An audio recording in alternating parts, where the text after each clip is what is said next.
writing challenges, classic writer's block. Everybody gets it, or at least I think everybody gets it. Some people maybe not, and God bless them. But there are probably as many days where you come into the studio and you know it's your turn to write something. You know whatever it is, instrument that's needed. You know it's time to lay it down, but maybe creativity is just not there, and there's really only so much you can do to counteract that. Pretty much you just got to sit down and work it out and hash it out, and maybe you hate everything you did, maybe you kind of like it, but you think it might change, whatever. Just do it anyway. The challenge is just getting something done, but being really confident in it and making sure that you like it from the get-go. I'd say time. What's the most having to difficult... wait? I'd say having to wait as long as we had to wait before putting the music out was pretty difficult. Just putting up with everybody's man. Mm-hmm. Next. For 3 Next years. question. Because of circumstances, we ended up writing the record, and it was a long time before we were able to share it with people. I guess that was probably the most difficult part. Was just not even having to not wait. even the writing and recording. Nah, it was because it's after. like writing like, is It was during COVID. Yeah, we were gonna be inside anyway, so. Just a weird time. Yeah, it was difficult waiting. Writing music, I'd say, is challenging, but it's not in. Writing music is hard to make something, I think, but it's sort of I don't know. It's sort of hard to explain. It's hard, but it's good. It feels good, so it's sort of like anything worth doing. Just sitting down and playing something, and then not thinking too much about it, just having an idea, playing it, and sending it. And then maybe if I do that with 40 or 50 different things, one of them might stick, and I guess that worked for some of the ideas. For a good portion of the time we were writing this album, we couldn't get together due to COVID. It was the initial months of lockdown, and I think that there were quite a few months that we weren't even in the same room, and it's always so much easier to move forward with ideas and to realize things when we're in the same room.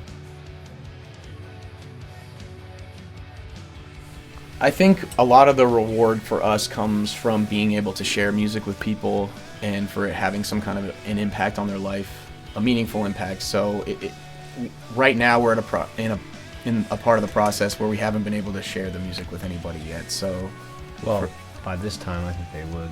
Yeah, but I mean, by the time they're hearing this, they will have heard it, but we have yet to experience what it's like for people to hear any of this stuff, so I don't know. I can speak for myself and say it's rewarding to be able to release it to people and just share it with them and finally let it go. Sometimes it feels like the song's not finished until you release it to the public. The most rewarding thing about the entire process is just being with my bandmates. Those are my brothers.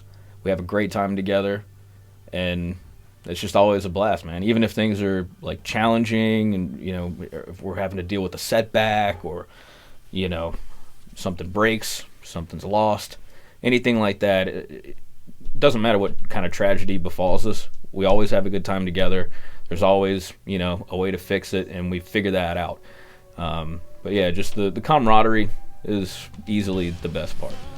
The most rewarding part of the process for me is always the writing process. I mean, the writing process, the actual moment that we're jamming or we're working on an idea and we have that moment where we all feel it, or everyone in the room feels the idea, and we can move forward. Sometimes it takes an hour, sometimes it takes a month, sometimes it takes so many attempts of just sitting down at your instrument, sitting down together at our respective instruments, and trying to push forward. And then there's that moment where somebody has an idea or just plays something by accident, and there's always a feeling associated with it. And I think that we're getting better over the course of time at mutually recognizing when that feeling is worth chasing.